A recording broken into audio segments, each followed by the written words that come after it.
श्राविका श्रेष्ठी श्रीमती सुशीला पाटनी जी ने 23 नवंबर को थुबोंजी में संपन्न हुए जैनेश्वरी दीक्षा महोत्सव में गरिमामयी उपस्थिति दर्ज कराई। निर्यापक मुनि पुंगव श्री सुधा सागर जी महाराज के कर कमलों से दी गई पहली दीक्षा को उन्हें आचार्य श्री गुरुवर से मिली दीक्षा के समरूप बताते हुए कहा कि आज ऐसा लगा मानो स्वयं आचार्य श्री दीक्षा दे रहे हो। सभी को जय जैनंद। आज दीक्षाएं हो रही है और मेरा भी सौभाग्य था कि मैं यहाँ दीक्षा देखने के लिए पहुंची और मेरे रामटेक में और तिलवारा घाट में 2 आचार्य श्री जी के सानिध्य में दीक्षाएं देखी थी मुनि महाराजों की। और आज ऐसा ही लग रहा है जैसे आचार्य श्री जी दीक्षा दे रहे हैं। इतना बड़ा समूह उसी टाइम मैंने रामटेक में देखा था और नेमावर में देखा था और बहुत ही आज मेरे को यही लग रहा है कि जैसे गुरुजी ऊपर से देख रहे हैं और ये आनंद की अनुभूति। और महाराज श्री आप दीक्षा ले रहे हैं, बहुत ही अच्छा लग रहा है और भगवान से ये प्रार्थना करते हो कि जो दीक्षार्थी भाई है सब आने वाले टाइम में इतनी ऊंचाइयों पे चढ़े कि अपने आचार्य जी का नाम रोशन करे और महाराज श्री सुधा सागर जी का नाम रोशन करे। भव्य जैनेश्वरी दीक्षा महोत्सव में सम्मिलित होने के बाद श्राविका श्रेष्ठी श्रीमती सुशीला पाटनी जी से जिनवाड़ी चैनल की टीम ने बातचीत की कि इन क्षणों में इस अवसर पर श्रीमती पाटनी जी ने कहा कि मेरा सौभाग्य है कि इन क्षणों में मैं यहाँ हूँ। ये क्षेत्र 1000 साल पुराना है, बहुत ही सुंदर क्षेत्र है और महाराज श्री सुधा सागर जी महाराज जी के आने बाद में तो इसे 4 चांद लग गए। अब भव्यशाली तो इसकी अभी जब महाराज श्री आए थे तो बहुत ही झांकियाँ निकली थी इसके अंदर सारी, बहुत अच्छा हुआ था।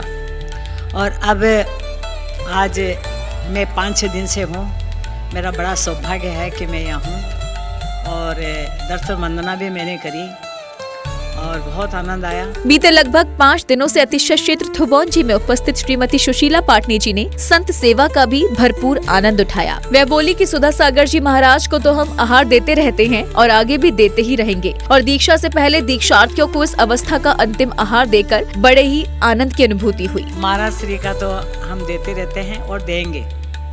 अभी छुलक जी महाराज के भी हो गए थे जो दीक्षा लेंगे, उनके भी आहार करा के बहुत आनंद की अनुभूति हुई और ब्रह्मचारी भैया जी लोगों को उनको भोजन करा के बहुत ही आनंद की अनुभूति हुई और बहुत आनंद से आहार दिया था। और अब आज वो तो जिस दिशा में पहुंच रहे हैं एकदम हम उनको प्रगान करके भी आहार देंगे, ये हमारा सौभाग्य है।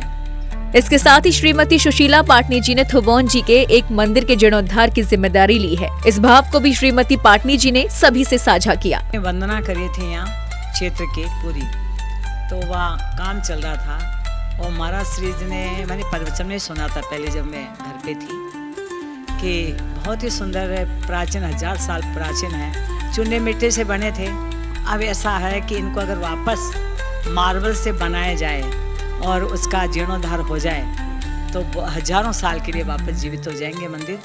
तो मेरा भी सौभाग्य था कि मेरे मन में आया कि हम भी एक मंदिर का जीर्णोद्धार कराएं। तो बहुत अच्छा लग रहा है, मन में बहुत ही आनंद की अनुभूति है कि हम ऐसा काम करा सके कि यह हजारों साल प्राचीन तक मंदिर चलेगा। एंकर दीपिका ने जब उनसे पूछा कि इस ऊर्जा और सक्रियता का रहस्य क्या है तो उन्होंने मुस्कुराते हुए इसका पूरा श्रेय अपने गुरु को दे दिया। ये सब आचार्य विद्यासागर जी महाराज श्री का आशीर्वाद है।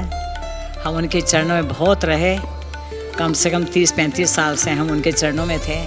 उन्हीं का बहुत बड़ा आशीर्वाद था और ये आचार्य जी का आशीर्वाद, पूरा परिवार का आशीर्वाद, जो मैं यहाँ ये सब काम कर रही हूँ, ये मेरे बच्चों का आशीर्वाद, सबका आशीर्वाद है। थुबोंजी में संपन्न हुआ जैनेश्वरी दीक्षा महोत्सव न केवल आध्यात्मिक उल्लास का केंद्र बना बल्कि श्राविका सुशीला पाटनी जी जैसे श्रद्धालुओं की भावनाओं ने इसे और भी पवित्र बना दिया। गुरु भक्ति, संत सेवा और दीक्षार्थियों के प्रति समर्पण का जो भाव उन्होंने व्यक्त किया वह बताता है कि दीक्षा केवल एक अनुष्ठान नहीं बल्कि आत्मा को प्रकाश की ओर ले जाने वाला सेतु है। जैन फोकस के लिए थुबोंजी, मध्य प्रदेश से ब्यूरो रिपोर्ट।